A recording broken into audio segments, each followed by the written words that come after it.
আপনার মেয়ে চাইলেই যে কোনো ড্রেস আপনি তাকে কিনে দিতে পারেন না। মায়ের বয়স হচ্ছে 60, মায়ের হাত মোজা পা মোজা, বোরকা লাগাইছে 2টা, পাশে ষোড়শী অষ্টাদশী তন্নি সুন্দরী সুস্নিগ্ধা এক মেয়ে, বয়স মাত্র 18, ওর বুকে ওড়না নাই, ওটা গলায় শোভা পাচ্ছে।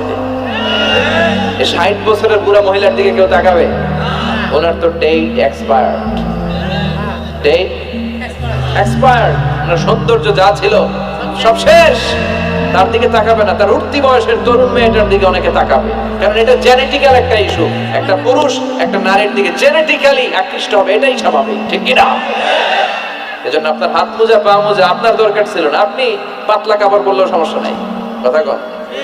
হাত মোজা পা মোজা দরকার ছিল আপনার যুবতী মেয়েটার হাতে, যুবতী মেয়েটার পায়ে।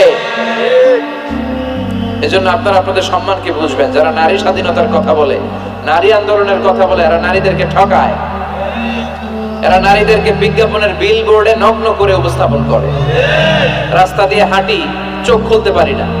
আমার মায়েরা, এরা আমার দেশের মেয়ে, এরা এই 56,000 বর্গ মাইলের মেয়ে। এই মেয়েগুলোকে উলঙ্গ ভাবে হাফ নেকেড করে এই সিনেমা হলগুলোর পোস্টার গুলো যে দেওয়া হয়েছে, এতে এদের সম্মান বেড়েছে না কমেছে? ওদিকে চোখ তুলে তাকানো যায়? এজন্য নারী স্বাধীনতার কথা যারা বলে, এদের কথায় ফাঁদে পা দিবেন না। এরা আপনাদের সম্মান বাড়াতে চায় না, এরা আপনাদেরকে বিল বোর্ডে উঠাতে চায়, আপনাদেরকে উলঙ্গ করে রূপালী পর্দায় উঠাতে চায়, টিভির পর্দায় আপনাদেরকে নেকেড করে উপস্থাপন করতে চায়।